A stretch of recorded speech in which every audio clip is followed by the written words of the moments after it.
So, hello everybody.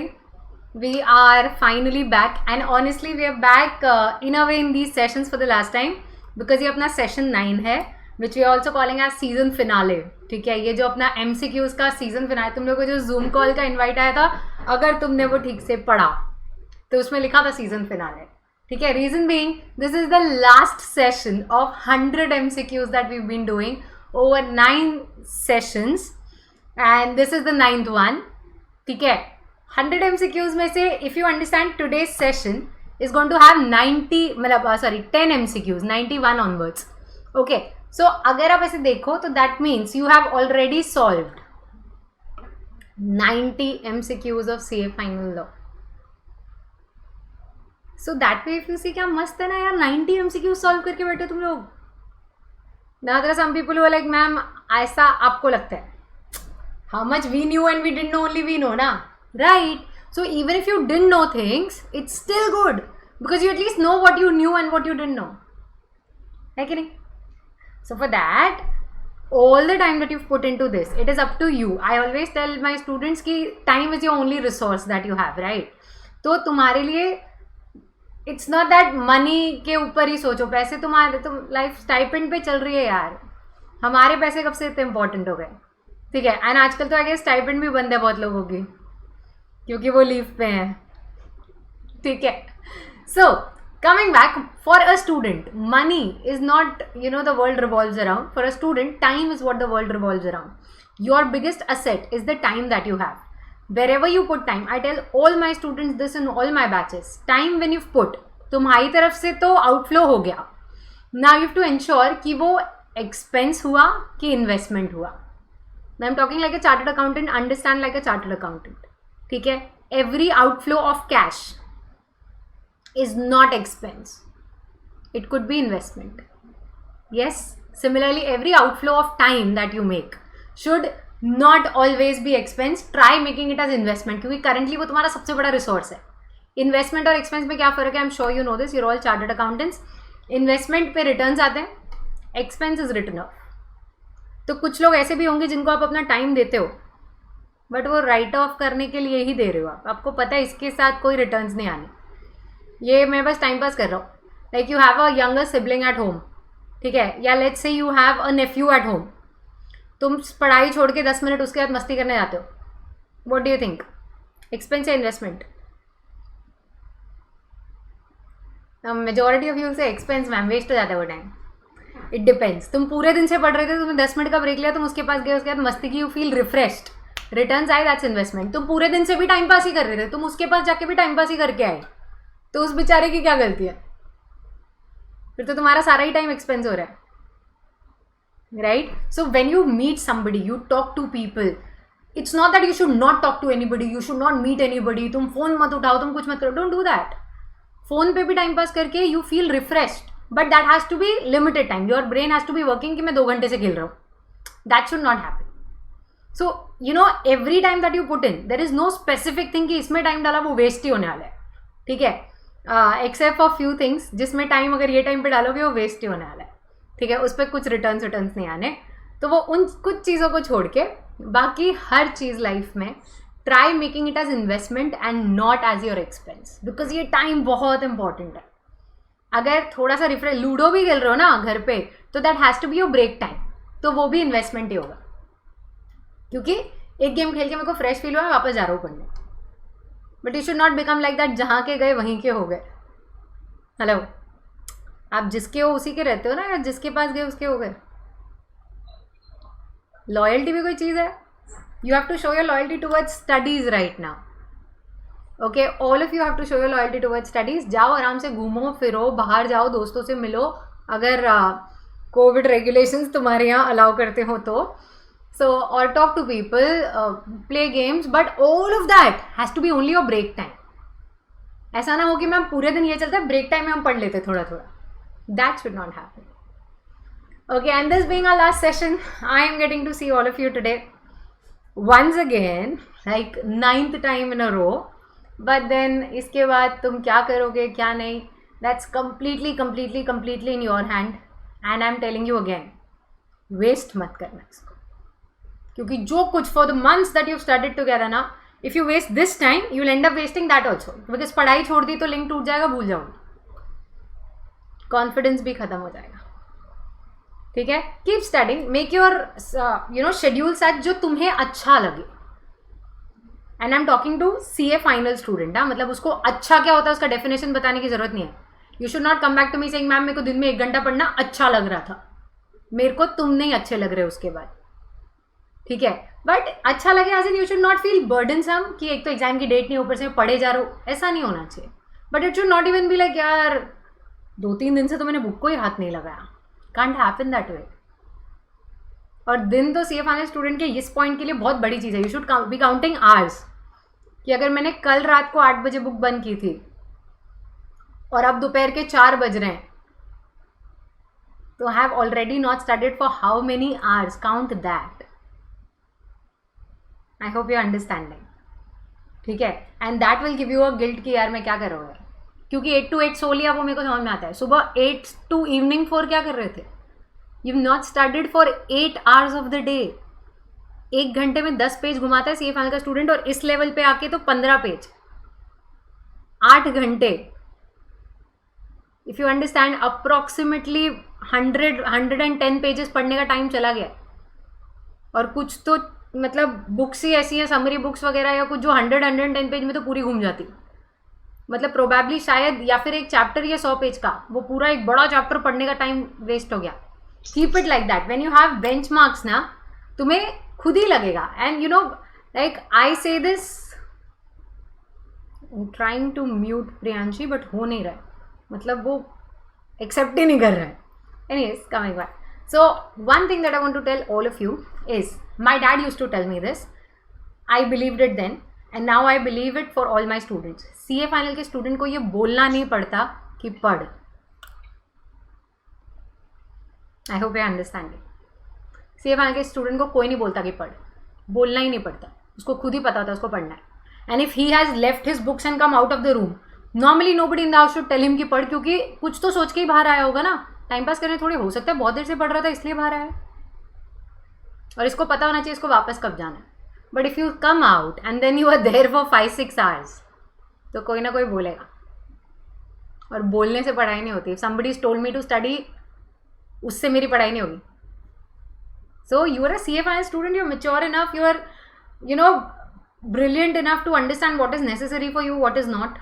कुछ लोग रात को पढ़ते हैं, पूरी रात पढ़ते हैं, और morning they wake up. They don't wake up in the morning, they wake up in the afternoon. But that's okay. वो पूरी रात तो पढ़ा था ना यार, उसको रात को पढ़ना है.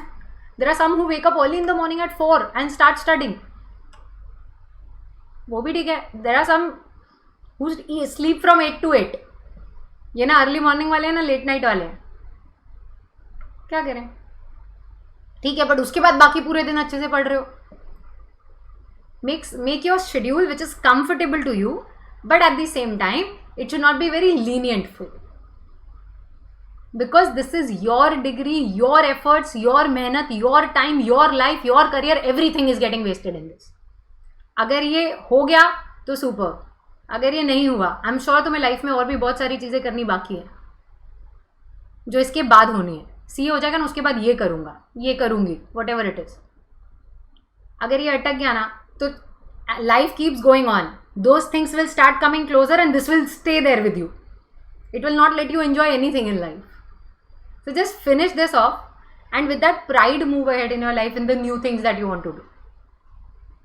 Yes, 6 महीने पढ़ने के बाद अगर एग्जाम के पहले 1 महीने बुक्स को हाथ ना लगाया जाए, it is sufficient to wave off those 6 months of hard work.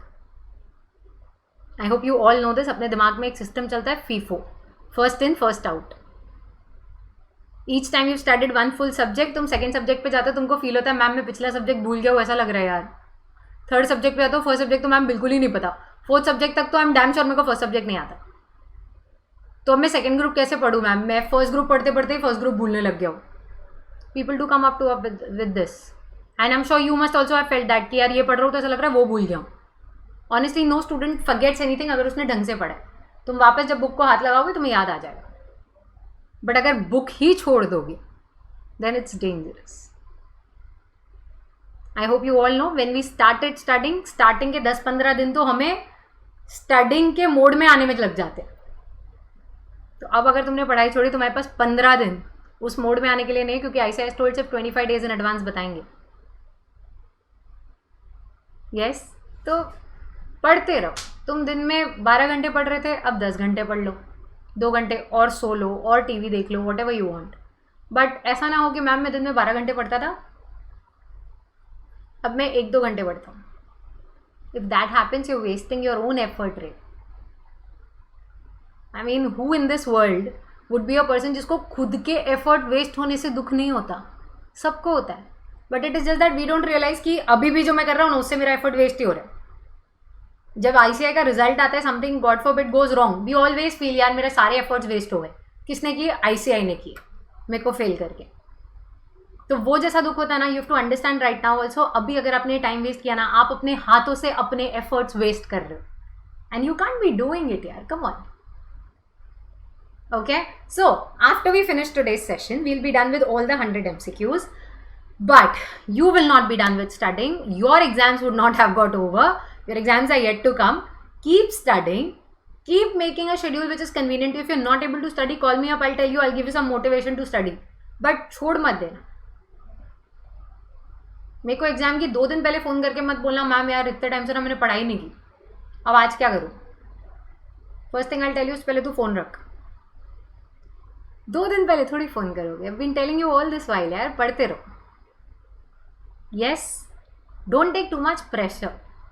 Ma'am मेरे को कोविड हो गया, मैं फिर भी पढ़ रहा हूँ, नहीं पढ़ पाएगा ये, then you have to take rest.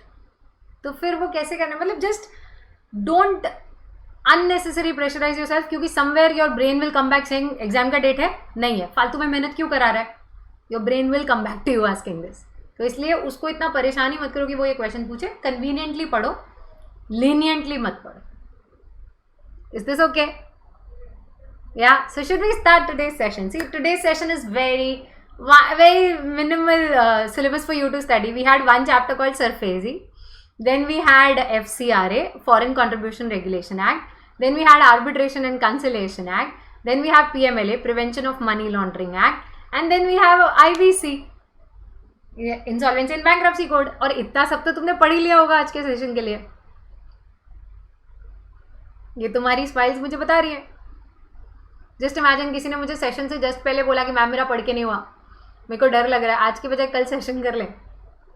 अब I want you to understand, तुम सबकी शक्लें देख लो, किसका हुआ है यहाँ पढ़ के। ये लोग क्या करने वाले पता है, या तो इन्होंने बहुत पहले पूरा सिलेबस पढ़ लिया था और इन्होंने फटाके से क्विक रिविजन घुमा लिया, ठीक है, या फिर ये टेस्ट करे कि मेरे को कितना याद है। Any one person of you जिसने एक्चुअली जेन्युइनली ये सारे चैप्टर्स, 5 चैप्टर्स पढ़े हैं, पूरा syllabus from the last session till today, brilliant. तो क्या हो रहा है, तुम्हारे रिविजन की स्पीड तुमने देखी। I am sure if anybody tried revising everything with our sessions, तो इन 9 सेशंस के साथ तुम्हारा एक रिविजन भी हो गया होगा लॉ का। That was the purpose of this, ठीक है।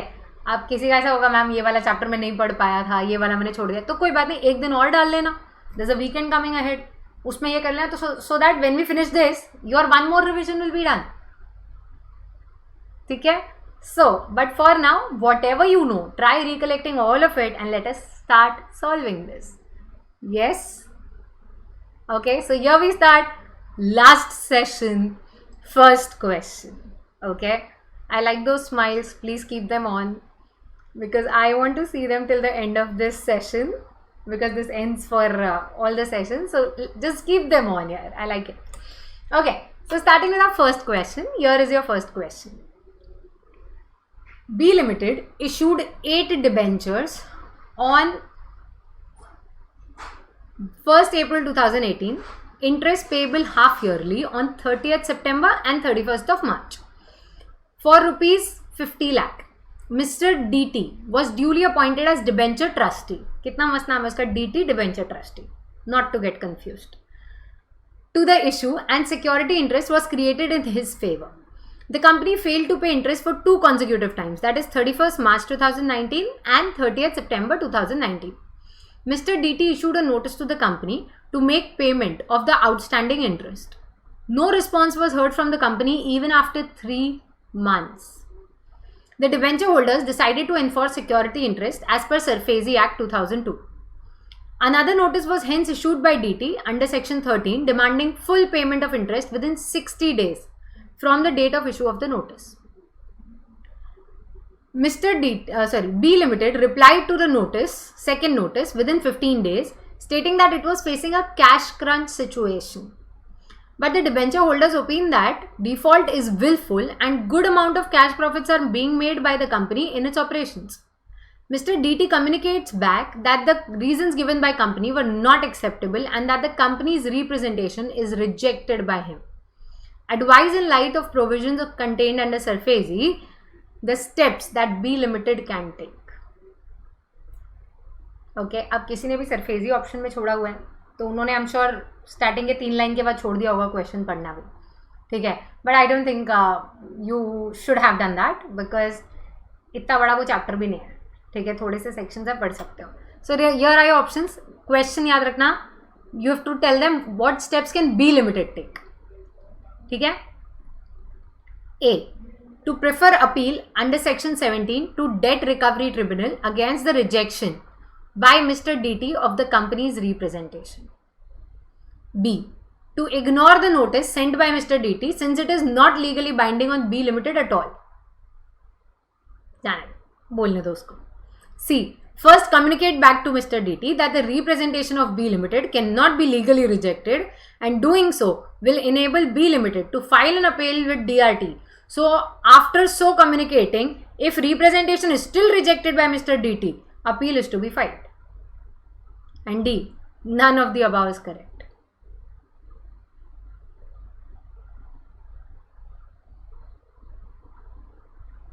देखो अगर तुम क्वेश्चन दोबारा पढ़ने गए हो तो बहुत देर लगेगी.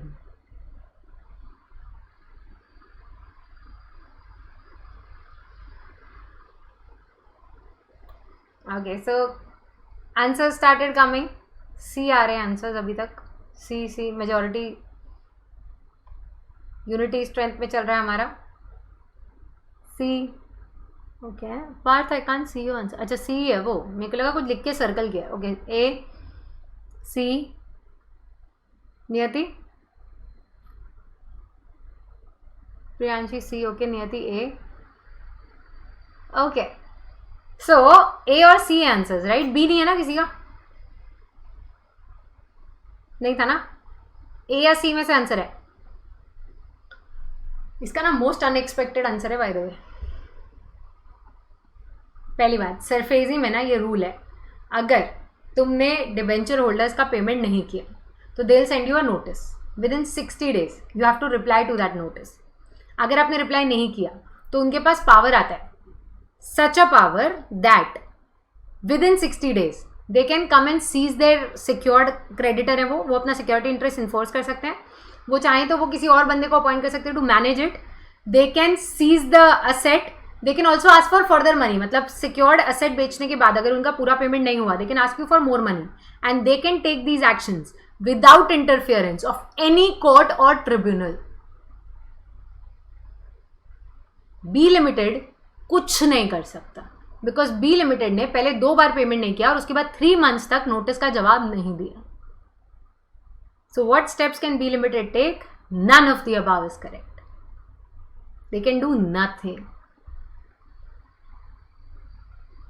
सेक्शन 13 सिक्योरिटी इंटरेस्ट एनफोर्समेंट का सेक्शन है, ठीक है.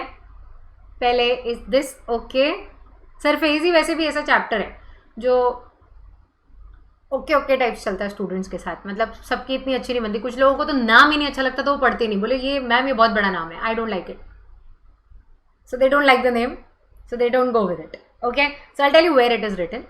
सो in SARFAESI there is this rules of section 13. यहाँ पे अगर तुम देखो प्रोसीजर रिलेटेड टू इन्फोर्समेंट में यहाँ पे लिखा है without the intervention of court और tribunal secured creditor can take actions. क्या होगा? फेलिंग विच सिक्योर्ड, ये देखो यहाँ पे लिखा भी है 60 डेज में उनको रिप्लाई करना होता है, within 60 days. Failing which secured creditor will get all or any of the following rights. और वो राइट्स क्या है? Take possession of the secured asset, take over management of the secured asset, appoint any person to become the manager, और ask the secured creditor to pay more money so that insufficient amount can be paid. और इसमें कोई court tribunal कुछ interfere नहीं कर सकता, because आपने पहले वो हरकतें कर दी. क्या? You made a default in repayment and then secured creditor may require borrower by notice to discharge full liabilities within 60 days. Default he allowed नहीं है सरफेसी में. यस, हेलो, मान लो तुमने पढ़ा नहीं है, पढ़ा है या नहीं पढ़ा है. अगर तुमने पढ़ा है तो यू न्यू इट, और अगर तुमने कभी सुना ही नहीं तो तुम मान लो, because I am telling you it is so. ठीक है ना. Just to remind you, if anybody is new for the first session और you watching it on YouTube, ये जो होता है हमारा, ये हमारी समरी बुक का स्क्रीनशॉट होता है. जस्ट टू टेल यू, क्योंकि स्टूडेंट को ऐसा नहीं लगना चाहिए मैम आपने जो बोला वैसा कहाँ लिखा है, कहाँ लिखा है. I give you exact screenshot of the book कि वो कहाँ लिखा है. ठीक है. If you have the summary book you can go and check. अगर नहीं है, गो एंड चेक मतलब आफ्टर द सेशन. अगर नहीं है, कोई और बुक भी है, no problem. In the same section आपने जिस भी ऑथर का बुक पढ़ा है, आपको ये वाला कंटेंट मिलना चाहिए. Is this okay? Just so that you no कि हाँ कहीं लिखा था इसलिए मैम ने ऐसे बोला. Okay, so moving ahead, this was our first question, surface. ठीक है, आगे चले. या moving ahead to a second question. ABC limited.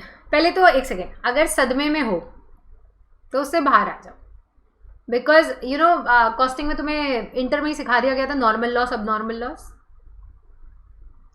अब normal loss is something that you could prevent. Normal loss acceptable होता है. ठीक है. अब पहली बात, हर सेशन में एक आंसर का नहीं पता होना इज नॉर्मल लॉस. दूसरा, सरफेसी का सेक्शन 13 वैसे भी मेजॉरिटी बच्चों के लिए नॉर्मल लॉस होता है, क्योंकि उसका लैंग्वेज इतना टेक्निकल है, पब्लिक उसको नहीं पढ़ती. मतलब अगर पढ़ने भी जाते तो याद नहीं रहता. ओके, आई एम श्योर तुमने सेक्शन 13 पढ़ा भी होगा, तो शायद तुम्हें आज ये पढ़ के लग रहा होगा ये तो मैंने फर्स्ट टाइम देखा यार. So that happen. So this is normal loss. This is not about taking it on heart. This section was not. आगे हो सकता है तब ले लेना दिल पे. ठीक है. सो moving ahead, this is your next question. ABC Limited, incorporated in India, want to register as an ARC, Asset Reconstruction Company, to commence the business of asset reconstruction. The company made all arrangements required for realization of financial assets acquired for the purpose of reconstruction of the asset and shall be able to pay periodical returns on respective due dates on the investments made in company. The directors are well qualified and have nearly 25 years of experience in finance, 10 years of experience in reconstruction and securitization of assets. The company has also complied with all the requirements of regulation and guidelines issued by Reserve Bank of India.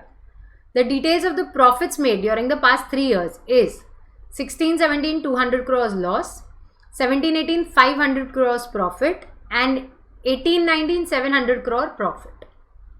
ठीक है. अब here are your options. A. The ARC can be registered and certificate be issued by RBI, but RBI may not prescribe any further conditions. B. ARC can be registered and certificate be issued by RBI, but RBI may prescribe further conditions. C. The ARC registration cannot be made. D. RBI has no power to register ARC as ARCs are governed by SARFAESI Act. Okay, I see the answers coming. C, C, C, B, C. Okay, Ayushi, I can see it. C, B, C. Okay. कोई D नहीं बोलेगा क्योंकि ABC तो आ गए. तुम D भी बोल लो तो साथ के साथ खत्म हो जाए ना मैटर. मेरे को एक बात बताओ, तुम्हें पता है ARC रजिस्ट्रेशन के रूल्स होते हैं. ठीक है, लो B भी आ गया, A हो गया था, B हो गया था, अच्छा D नहीं बोला ना किसी ने. ठीक है, ओके, नो प्रॉब्लम. सुनो, सो ARC रजिस्ट्रेशन के कुछ कंडीशंस हैं that you have to satisfy.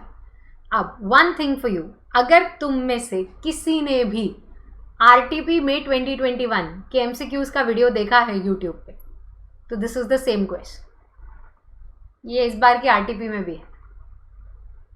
तो अगर आपने देखा होता तो ये सेम क्वेश्चन है, नंबर्स, फिगर्स, अमाउंट्स, ईयर्स, सब कुछ सेम. तो वहां पे भी इसका आंसर यही था जो इस बार होगा. So if you have seen there then you would know this. If you not seen, इसलिए I tell you practice more. कोई एक चैप्टर नहीं भी पढ़ा ना तो उसके पास्ट एग्जाम क्वेश्चन तो सॉल्व कर ही लो. आधा आइडिया तो इससे ही आ जाएगा. Past exam question can help you like anything. Anyways, coming back. So yeah if you know there are many conditions for registration of ARC, but उसमें से एक बहुत इंपॉर्टेंट कंडीशन है that preceding 3 years you should not have any losses. और यहाँ इसके पास 200 crores का लॉस है. So this ARC can not be registered. Is this okay? It is all because of this 200 crore का लॉस. आई शो यू कहाँ लिखा है. So this is SARFAESI. यहाँ पे ना देर आर कंडीशंस. अगर तुम देखो ना, ये यहाँ पे कंडीशंस लिखे हैं. I show you zoomed version of it. So conditions, Reserve Bank में be required to check in all these condition, जिसमें से पहला condition ARC has not incurred loss in any of the 3 preceding financial years. और इसके पास preceding 3 financial years में loss है. ये सिंपलेस्ट क्वेश्चन पॉसिबल है सरफेसी का, और ये इस बार के RTP में भी है. बट ये हमने RTP से नहीं लिया है. ये 100 MCQs अलग थे, RTP में ये रिपीट हुआ था. Those of you who have the practice manuals, हमारी वाली प्रैक्टिस मैनुअल, तुम्हें दिखेगा ये क्वेश्चन 2-3 बार रिपीट हुआ है. मतलब उन्होंने एक बार सजेस्टेड में डाला हुआ है, मतलब एक अटेम्प्ट में पूछ चुके हैं, एक बार वहाँ है, एक बार RTP, इस बार की RTP में. Is this okay? सिंपल है. There is no confusion in this, right? 3 साल में कोई लॉस नहीं होना चाहिए. इसके पास 1 साल में लॉस है. स्टोरी खत्म. So now moving ahead to question 3. सबसे पहली गुड न्यूज, सरफेसी खत्म हुआ. So now you can feel better. You feel like हाँ वो मैंने पढ़ा नहीं था, अब मैंने पढ़ा है. So now you too think you will feel better after this or you will feel worse after this, क्योंकि अब तो पढ़ के नहीं आया, वो वाला प्रॉब्लम होगा. ठीक है. So try, you know it all. Mr. Ram gave 2 of his friends cash amount of 2 lakh each in case of dire necessity for their business purposes. Later, at the time of return, he asked both of them in lieu of the same to buy his product via credit card and online transfers in installment through next couple of months, time for which he issued bills to adjust the amount in his books of accounts. Does this payment system through credit card and online transfer mode are covered under PMLA? मतलब money laundering. You know the answer, right? But option तो 4 होंगे. Here are options. A. No, payments are made through credit card and online transfer, hence all transactions are genuine. B. Yes, money laundering transactions done via credit card and online payment comes under Prevention of Money Laundering Act. Don't jump onto the answers till you have read all the 4 options. ये मैं तुम्हें हमेशा बोलती हूँ. ठीक है. C. No, it's not money laundering as none of Mr. Ram friends are benefiting from this transaction. D. No, because transactions are not done with shell companies. According to you, which is the correct answer?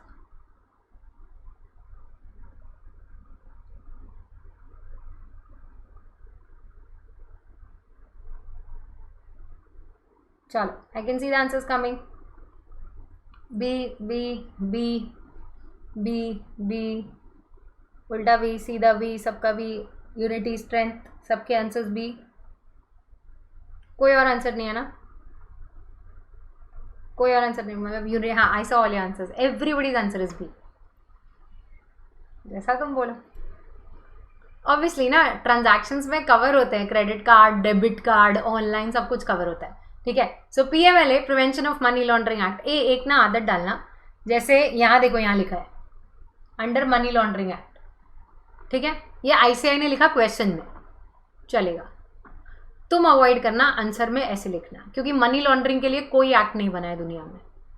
Prevention of money laundering का act. आप समझ रहे हो मैं क्या बोल रहा हूँ? Because you can't be like institute ने भी तो रॉन्ग लिखा. You have gone to find their mistakes और they have called you for an exam. तुम्हारा एग्जाम है ना, तो यू ट्राई बीइंग राइट. ठीक है. अगर क्वेश्चन में लिखा था तुमने लिख दिया, it's okay, but generally you should keep your brains working. ठीक है. क्योंकि डिस्क्रिप्टिव क्वेश्चन में कभी कभी ऐसा होता है, स्टूडेंट्स अपने, अब इसमें तो लिखा था, नहीं भी लिखा होता है तो भी स्टूडेंट मनी लॉन्ड्रिंग एक्ट लिख के आता है. जब चेकिंग टफ होती है ना, हर छोटी छोटी चीज पे मार्क्स जाते हैं आपके, हर छोटी चीज पे. When papers are easy, checking is tough, तब जाते हैं. तो तब वो प्रॉब्लम ना आए, इसलिए स्टार्टिंग से be very alert when you are writing answer. So PMLA money laundering act, यहाँ पे ना डेफिनेशंस में ही उन्होंने पेमेंट सिस्टम का डेफिनेशन दिया है. And in that payment system they have clearly written that it includes enabling credit card operation, debit card operation, smart card, money transfer operation or similar operations. So everything gets covered under Prevention of Money Laundering Act. Is this okay या unity stand. तुम्हारा ये वाला answer correct क्या है? मुस्कुराइए, आपका answer correct है. ठीक है, क्योंकि हर एक time you are getting one time opportunity रहे. अगले क्वेश्चन पे क्या पता स्माइल करने मिलेगा कि नहीं. जब मिल रहा है तब कर लो. ठीक है, okay. Moving ahead to the next question. Anna a foreign citizen has made donation in kind to various individuals of Indian residents for their personal use. When shall such donation in kind be excluded from definition of foreign contribution under Foreign Contribution Regulation Act 2010? Okay. A. If the market value in India of such article on the date of gift is more than 1 lakh but less than 5 lakh. B. If the market value in India of such article on the date of gift is more than 5 lakh but less than 10 lakh. C. Any donation in kind given for personal use is always excluded. D. If the market value in India of such article given for personal use on the date of such gift is not more than 1 lakh. FCRA अगर पढ़ा है तो ये definition है. Okay, I can see the answers coming. And there is unity. There's again unity. D, D, D, D, D, D, D, D. Everybody's answer is D. हाँ, सबका D answer. सबका answer D है. Very good. Unity strength. Obviously इसका answer D है यार. Foreign contribution की definition में लिखा है कि if any item is given for personal use it is excluded but it has to be below. पहले वो 25,000 था, अब वो 1 लाख है. राइट, पहले 25,000 का लिमिट था, अब वो amount has been prescribed as 1 lakh. But if you realise personal use भी होना चाहिए एंड 1 लाख भी होना चाहिए. दोनों कंडीशंस. ठीक है, कहाँ लिखा है? फॉरेन कंट्रीब्यूशन रेगुलेशन एक्ट के first page definition of foreign contribution में क्लियरली लिखा है any article not being given as a gift for his personal use if the market value on the date of such gift is not more than such sum as may be prescribed which is currently prescribed at 1 lakh. These are now personal use. It has to be gift for personal use plus 1 lakh. Yes. So again your answer was right. You don't look happy. ठीक है, कोई नहीं. Like ma'am आप हमेशा बोलते ना think like a CA final student, तो हम वही सोच रहे हैं. As a CA final student हमारी डेफिनेशन करेक्ट जा रही है बस. Correct. You should think like this also then. Okay, moving ahead to the next question. So we are on question 4, I think 5. Okay. Mrs. Komal and Mr. Rajesh entered into arbitration agreement for the disputes that arise, if any, in their business transactions. अगर कोई भी old course का student है तो ये chapter आपके syllabus में ही नहीं है. ठीक है, ऑब्वियसली ये न्यू कोर्स का चैप्टर है. अगर कोई ओल्ड कोर्स का स्टूडेंट पढ़ रहा था दिमाग लगाओगे भाई ये तो मैं पहली बार सुन रहा हूँ, तो ये तुम्हारे सिलेबस में नहीं है. Okay. Mrs. Komal, Mr. Rajesh entered into arbitration agreement for the disputes that arise, if any, in their business transaction. Due to certain fault on the part of Mr. Rajesh, the dispute came before the arbitration for settlement.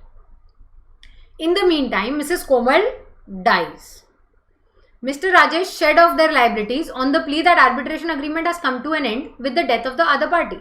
Decide the affirmative statement in the given situation. Okay, question की language बहुत important होती है. Here I options. A, arbitration agreement gets terminated due to death of party, compulsory. B, it shall remain enforceable by or against the legal representative of the deceased. C, since it is private law between the parties it will get terminated on the death of party, मतलब वापस compulsory. And D, both A and सी.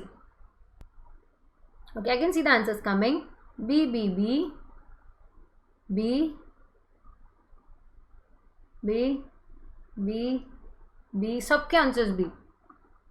सबके answers B. अच्छा, एक D है, एक answer D है, बाकी सबका आंसर बी है. मतलब पता है कि तुक्का है. पता है, पब्लिक इज लाइक पता है. अभी आपने कुछ और बोला ना तो अभी वी विल शो यू किधर लिखा है. Obviously the answer is C, because I show you. देखो लैंग्वेज बहुत important. I have always told you law में ना लैंग्वेज से इंपॉर्टेंट कुछ नहीं होता. The language has to be very precisely written for you to conclude it. ठीक है, I show you. Chapter 18 which is your arbitration, वहाँ पे ना यहाँ पे लिखा है आर्बिट्रेशन कैसे, arbitration agreement comes to an and.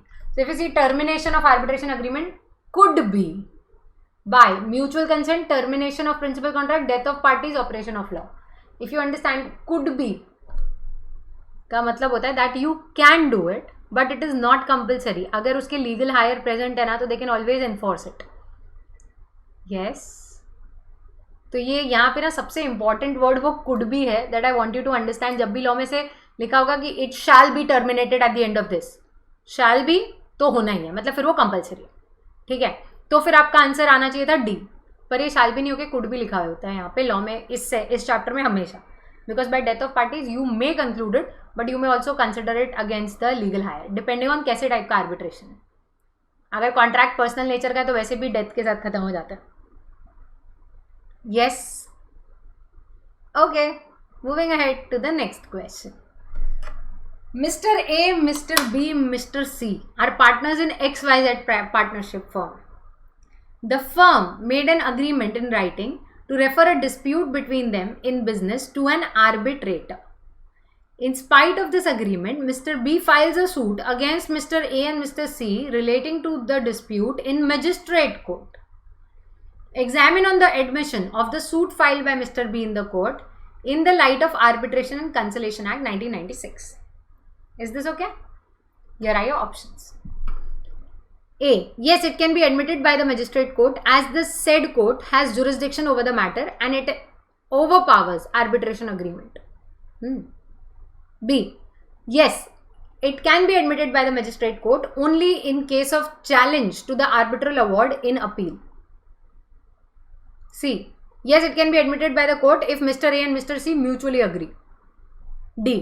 No, it cannot be admitted by the court as the jurisdiction of court is ousted because of existence of a valid arbitration agreement. Okay, I can see the answers coming. D, D, D. मैं तुमको dictate थोड़ी कर रही होती, जैसे मैं D D D बोला सबके आंसर्स डी आ गए, ऐसा थोड़ी होता है. डी, ओके, डी, उल्टा डी, सीधा D. Okay, everybody's answer is D. Pakka. Obviously, basic principles of arbitration agreement is that jurisdiction से बाहर हो आप अपना खुद का ouster of jurisdiction is one of the basic principles. So now it cannot be admitted. और उसमें भी best of all magistrate court है ये. If you know arbitration, you know वहाँ पे district court, high court, supreme court होते हैं. Magistrate court कहाँ से आ गया इसमें?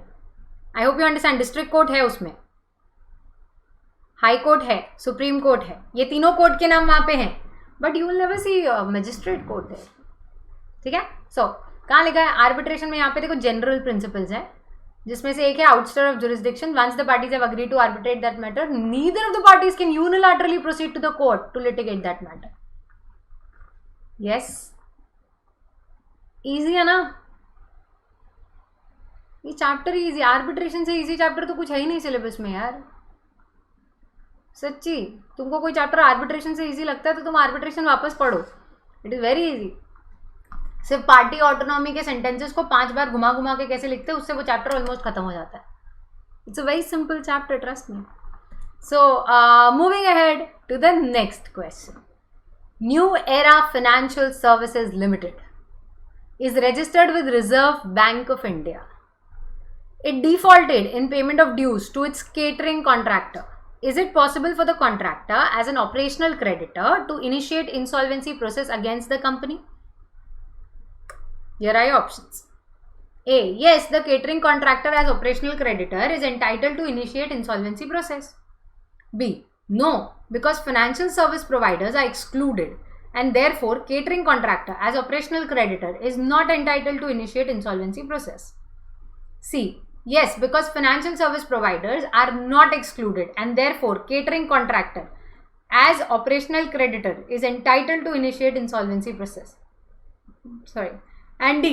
No, because catering service provider is an excluded service.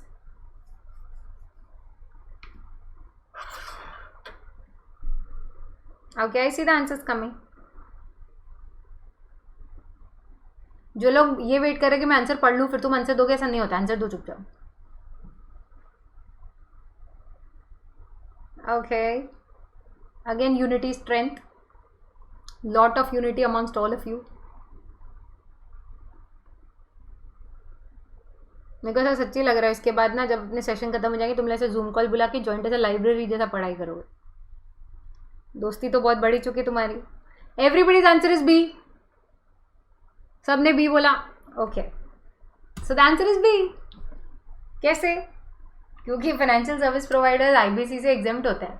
ठीक है, कहाँ लिखा है? यहाँ पे देखो, कॉर्पोरेट पर्सन का जो डेफिनेशन है ना, फर्स्ट डेफिनेशन, कॉर्पोरेट पर्सन, वहां पे लिखा है shall not include any financial service provider. तुमको see I tell you what is happening, things that you did not know. ठीक है, and you go wrong and then I tell you, तो you give me a flat face thinking कि हमको कौन सा मालूम था. ठीक है, things that you know you go right, I tell you how it is so, you again give me a flat face saying ये तो मालूम ही था. How does that happen? Life से खुशियां खत्म ही हो चुकी हैं क्या? We go right, we go wrong, we are going to have the same face. Okay, moving ahead to the next question. So if you see, we are on question 98, just 3 more questions to end this session and end our whole thing of let's solve MCQs with C. Aditi Chaturvedi का जो आपको links आते हैं to join. This whole session ends in 3 questions, okay? So let's try being right in all the other 3 also, क्योंकि अब तक तुम पिछले 2 questions से एकदम correct जा रहे हो. ठीक है? Ruby Petals Limited, a small company, files an application with NCLT stating that fast track corporate insolvency resolution process against it cannot be completed within the prescribed period of 90 days. 90 days ही होता है ना fast track insolvency का time, सबको पता है ना? हाँ, good. On being satisfied, NCLT orders to extend such period by 30 days. However, Ruby Petals Limited again initiates an application for further extension of time period of insolvency by another 10 days. Which of the following option is applicable to such a situation? Here are your options. A. NCLT can extend the period by another 10 days because total extension does not exceed 45 days. B. NCLT is empowered to grant another extension of 10 days if Ruby Petals deposits 1 lakh as penalty. घूस खा रहे लोग. C. NCLT is empowered to grant another extension of 10 days if Ruby Petals deposits 50,000 as penalty. D. NCLT cannot extend the period by another 10 days because such extension shall not be granted more than once. Hey, unity. Okay. Everybody's answered D. सबके answer D. Okay, I saw it. And because you say so, the answer has to be D. क्योंकि extension is granted only once. So if you see, यहाँ पे clearly लिखा है rule, period of extension का जो rule है उसमें clearly लिखा है that it will be given 180 days. Normally में 180 डेज होता है, एक्सटेंशन 90 डेज होता है. फास्ट ट्रैक में नॉर्मल टाइम 90 डेज होता है, एक्सटेंशन उसका हाफ 45 डेज होता है. यू नो ना हाउ टू रिमेंबर दिस. 180 का हाफ इसका एक्सटेंशन, 90 का हाफ उसका एक्सटेंशन, हाफ एक्सटेंड होता है. बट दोनों केस में extension can be granted only once. Yes, okay. So this again you went right. All your answers are going right. मतलब एक चीज़ तो आपको समझनी पड़ेगी, कॉर्पोरेट लॉ में अगर आप थोड़ा कच्चा पक्का हो भी, at least you know this much कि you can make yourself stronger in these chapters.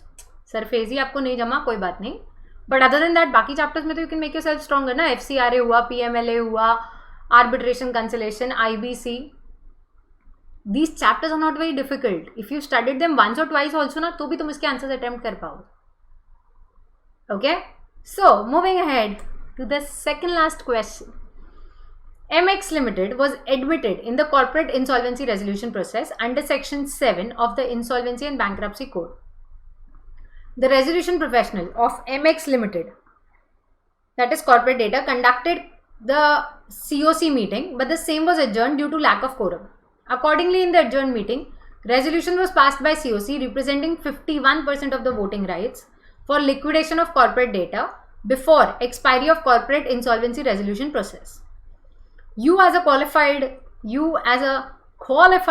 chartered accountant in the team of RP is required to advise RP whether the resolution of liquidation passed is valid in law considering the provisions of insolvency and bankruptcy code. Is this okay? Here are your options. A. The resolution passed for liquidation is not valid in law as it has not been approved by minimum 90% of the voting shares of financial creditors. B. Resolution passed for liquidation is not valid in law as it has not been approved by minimum 66% of the voting shares of financial creditor. C. Resolution passed for liquidation is not valid in law as it cannot be passed before expiry of CIRP, Corporate Insolvency Resolution Process. Or D. Resolution passed for liquidation is valid in law.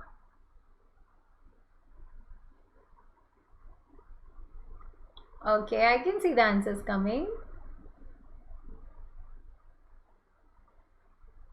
Okay, Kaveri, I saw it. Okay, सबके answers B. Again unity. So again you will go right.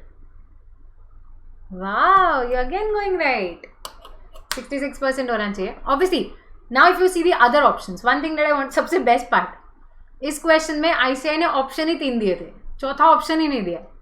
ये तो चौथा वाला अपन ने बनाया क्योंकि बाकी सब इनवैलिड थे तो ये वैलिड होगा. There were only 3 options in this question, so you have to make one more, so that's okay. But on the other hand, if you see over here, one thing to understand is, can they pass a resolution before the completion of corporate insolvency resolution process for liquidation?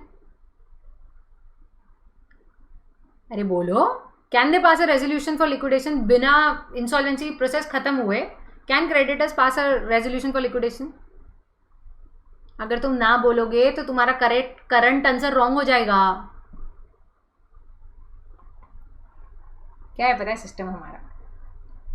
You teach us like this, you ask us like this, we'll answer like this. You teach us like this, you ask us like this, खत्म.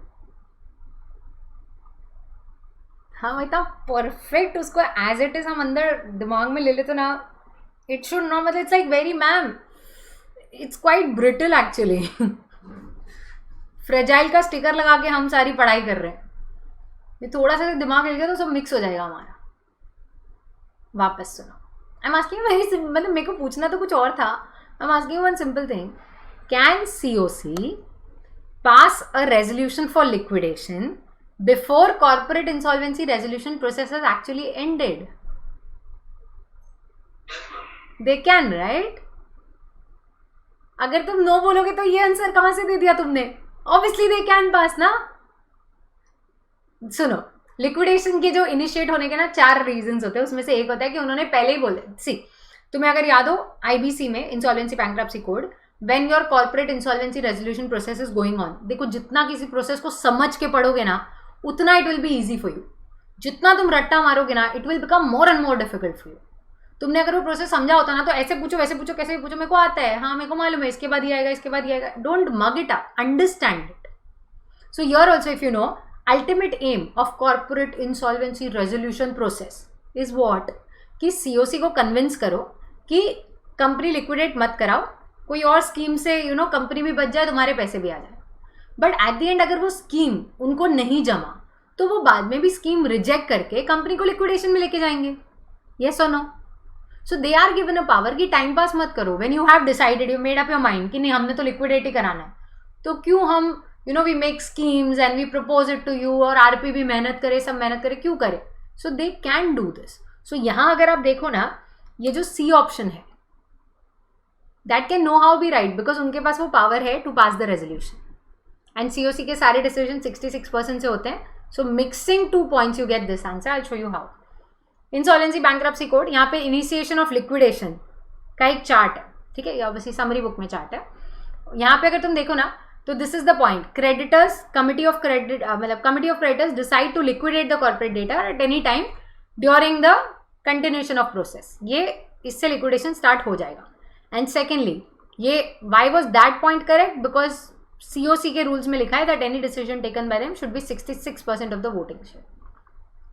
Yes, ये पहले 51 होता था, फिर ये 75 हुआ था amend होके, फिर ये 66 आ गया. Is this okay? Yes.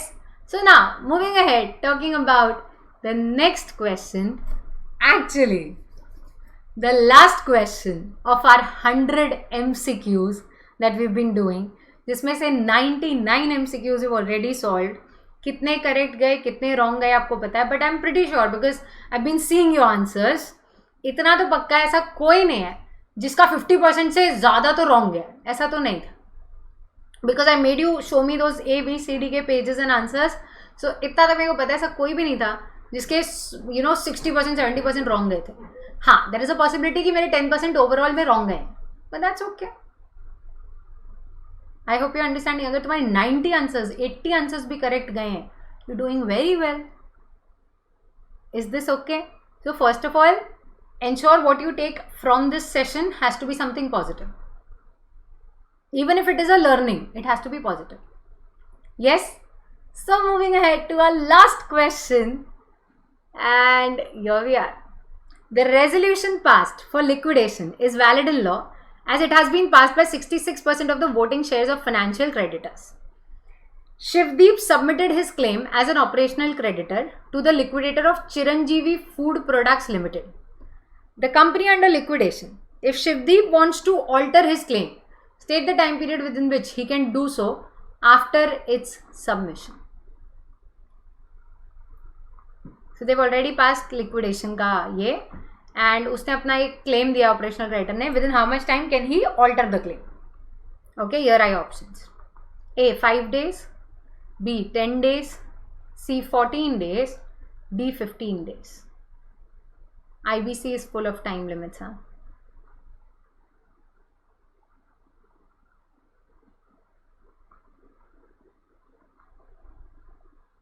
पक्का है कि तुक्का है?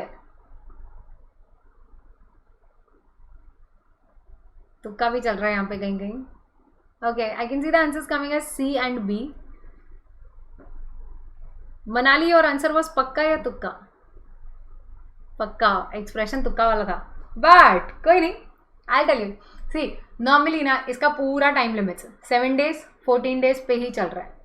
ठीक है, इसके जितने भी टाइम लिमिट्स IBC के मोर और less are 7 days and 14 days. हाँ, 10 days में ऑपरेशनल क्रेडिटर को अपने को डिमांड नोटिस भेजना होता है, वो 10 days है. अगर IRP इंटरिम रेजोल्यूशन प्रोफेशनल का नाम किसी ने प्रिस्क्राइब नहीं किया है तो you go and ask them. AA को पूछते हैं, AA will ask IBBI, तो IBBI को 10 days मिलता है. I feel like ma'am what are you talking, this is some French. समझा होगा प्रोसीजर तो तुम्हें भी समझ में आएगा. ठीक है, तो वहाँ पे 10 days है. अदर देन दैट सब कुछ 14 और 7 days है. And to alter your claim you get 14 days. So the correct answer is C. एक जन का आंसर B था, बाकी सबका आंसर C था. ठीक है, अब तुम्हें अगर B वाले आंसर के लिए दुखी होना है तो दैट्स योर चॉइस, बट तुम्हारा C था, so you can still be happy about it. Okay, so finally last answer also is correct. कहाँ लिखा है? ये देखो यहाँ पे ना एक कंसोलिडेशन ऑफ क्लेम्स का चार्ट है. ठीक है, जहाँ पे अगर आप देखोगे ऑल्टरेशन इन क्लेम में क्लियरली लिखा है you can alter your claim within 14 days of its submission. So here we have completed. देखो ये अपना लास्ट स्लाइड होता है हमेशा, है ना? Why? Just to tell you कि यहाँ से हम आपको स्क्रीनशॉट दिखाते हैं और यहाँ से हम क्वेश्चंस पूछ रहे हैं. This has got something like 350 MCQs, जिसमें से हमने 100 यहाँ पे सॉल्व करे हैं. बाकी it has got some 700 descriptive question, sorry 400 descriptive question, total 750 plus question खाली प्रैक्टिस के लिए बनाई है ये. इसमें आपके मॉक टेस्ट सब कुछ है. ठीक है, सो इसी में से हमने 100 क्वेश्चन राइट नाउ सॉल्व करें. So if you, I guess zoom call वालों के पास तो सबके पास आ गई है बुक. अदर देन दैट किसी की अगर बाकी है तो you can call on this number or WhatsApp on this number and order this book. Other than that, things that you need to know in case, क्योंकि तुम्हारा अगर मे अटेम्प्ट है तो बहुत लेट हो चुका है. Video lectures I take zoom batches. जैसे अपना ये जूम सेशन चल रहा है ना, ऐसे डिस्काउंट मांगा किसी ने डिस्काउंट मांगा, बट कोई बात नहीं. See I tell you, this book is actually price at 900. ठीक है, but currently it is price at 700. तो ये हो गया डिस्काउंट. ठीक है, शिपिंग कॉस्ट एक्स्ट्रा होता है. Other than that, coming back, other things in case you need anything. बहुत सारे लोगों ने, तुम में से बहुत सारे लोगों ने समरी बुक भी मंगाई है. So there is main book, summary book, हमारे वीडियो लेक्चर्स हैं, फुल कोर्स रिविजन, एंड बाकी लाइव जूम बैचेस होते हैं. कुछ भी जानना है खाली एक नंबर पे कॉल, मतलब WhatsApp message you can do on this. Doubts पूछने you can WhatsApp on this number. Okay, and you will have to write your name कि तुम भाई how do I know you, how do you know me, कुछ तो होना चाहिए रिश्ता हमारा. सो कमिंग बैक, बाकी you can follow us on all this. YouTube है, टेलीग्राम है, टेलीग्राम पे भी मैसेज कर सकते हैं. I am not very active on Telegram, I try being. बाकी कुछ क्वेरी है, you can mail me, Facebook पे भेज सकते हो. somehow you will be able to reach me. Is this okay? Now one question that I'm getting is when will we meet again? I wish to meet all of you face to face यार. I so wish to meet. मैं एक साल से यही wait करी. I wish to meet my students face to face. It's been like 1 year now since this lockdown thing, so I'm really waiting that you give your exams, you pass, या result से पहले भी, if you want you just call me, we'll meet. If you're in Mumbai, do come and meet me. If you're not in Mumbai, you're elsewhere, तो तुम मेरे को बुलाओ ना, I'll come. I would surely come. I'd love to roam around and come. So second session is like to be again 100 MCQs हो जाएंगे. But हाँ, one thing that I'm telling all of you, I've been telling you for a long time. Let's just sum this up, understand. पहली चीज़, in this 100 MCQs, the idea was to learn the technique to solve MCQs. 100 के बाद ऐसा होना चाहिए कि now another 100 तो I can also solve. Like if I come across a new MCQ, I should know MCQ में question ध्यान से पढ़ना है. One special thing about ICI's questions, वो स्कूल में सिखाते थे नाउन सिखाते थे स्कूल में, बहुत सारी ग्रामर सिखाई है ना, नाउन, वर्ब, एडजेक्टिव्स. हेलो, ठीक है, आपने अगर इफ लाइक मैम इंग्लिश वाला मेरे को याद नहीं आ रहा, बट कोई बात नहीं, वो एक सिस्टम होता था, पता है. अगर हमने एक बार बोल दिया कंपनी का नाम ABC limited is doing this, तो next time onwards we can say ना it has also done this, it has also done that, it has also done that. यहाँ पे ICI की एक आदत है, इफ यू सी, इट नहीं लिखते, वो बार बार कंपनी का नाम लिखते हैं. If you have noted in our MCQs also this happens a lot many times. वो जानबूझ के बार बार पूरा कंपनी का नाम लिखते हैं. What happens is it is such a big name, it takes away the impact of the whole question. एक आध पॉइंट तुमसे पक्का मिस होता है उसके चक्कर में. अननेसेसरी डायरेक्टर का नाम mister Ramesh is a director in 5 companies, ABC, ASC. Mister Ramesh is also an MD. अरे यार, ही इज एन MD नहीं. Why? Because they are trying to take away your attention from something important by writing these names extra. ये ऐसा बहुत करता है. तो be very sure when you reading the name again and again, देखना उसके आसपास कुछ मिस ना हो जाए. ठीक है. थर्ड, MCQs में never jump to answers unless you read all the 4. Fourth, there can be more than one correct, you have to select most appropriate. Right. MCQs में ध्यान से क्वेश्चन पढ़ना बहुत इंपॉर्टेंट होता है. कभी कभी ऑप्शंस में ही आंसर मिल जाता है आपको. Language, we have learned in 1 or 2 questions कि लैंग्वेज बहुत ट्रिकी हो सकती है. It can look like it means something, it actually means something else. Yes, again MCQ मैंने जो RTP पे वीडियोस बनाए हैं, please do watch them. Why? Because उसमें केस सिनेरियो बेस्ड, क्योंकि मेरे को वो टाइम नहीं मिला that we can have a case scenario based MCQ का सेशन, तो वो वहाँ पे है. 2 केस सिनेरियो के 2 अलग अलग वीडियोज हैं, कभी भी कोई एक देख लेना. तो व्हेनेवर यू गेट टाइम, ठीक है. सो आराम से you will be able to. और अभी क्या तुमने रिसेंटली पूरा सिलेबस पढ़ा है, तो वो तुमसे सॉल्व भी होगा. थोड़े टाइम बाद भूल जाओगे तो वो फिर से हार्ट अटैक देके जाएगा. तो जितना कॉन्फिडेंस मैंने दिया है वो सारा वेस्ट हो जाएगा. Other than that, if you feel anything about this subject और about audit also, you can ask me, I try solving. But obviously I will not be like sitting online कि तुमने मैसेज भेजा मैंने reply किया. I take time. तुम चाहो तो WhatsApp पे ऑडियो भेज सकते हो. ऑडियो कॉल, वीडियो कॉल मत करना. ठीक है मैम, वीडियो कॉल क्या, हमने सोचा ऐसा फील आना चाहिए, ना लो ऐसा फील. ठीक है. You can send me your doubts, I will help you with it. बाकी one special thing that I want to tell you, इस मोमेंट पे डाउट्स कम होंगे, प्रैक्टिस ज़्यादा करो. The more you practice going back and reading the whole content will not work. उससे अच्छा practice करो. सिर्फ past exam questions, MCQs, RTP सब सॉल्व करते जाओ. यू विल नो कौन से चैप्टर में तुम वीक हो, खाली उसका जाके वापस कंटेंट पढ़ो. पर हाँ, कोई चैप्टर छोड़ रखा है तो please go and read it again. Is this okay? या once I come up with any new session, new videos, I'll surely send you those. Other than that, हाँ, ये सारे वीडियोस जो हमने डिस्कस करे हैं आज being the last session, we'll start uploading these on YouTube now. तो तुम्हारा कोई मिस हो गया हो, you will be able to see them there. ठीक है. बाकी तो वो सब्सक्राइब करके रख सकते हो, अगर नहीं किया है तो तुम्हें पता चल जाएगा. ठीक है. Otherwise I send messages when I upload a lecture. So guys, all the very best. Keep yourself, keep studying, keep safe, stay home, पढ़ते रहना. एंड बाकी for anything else 7710050383. All the best. Bye bye.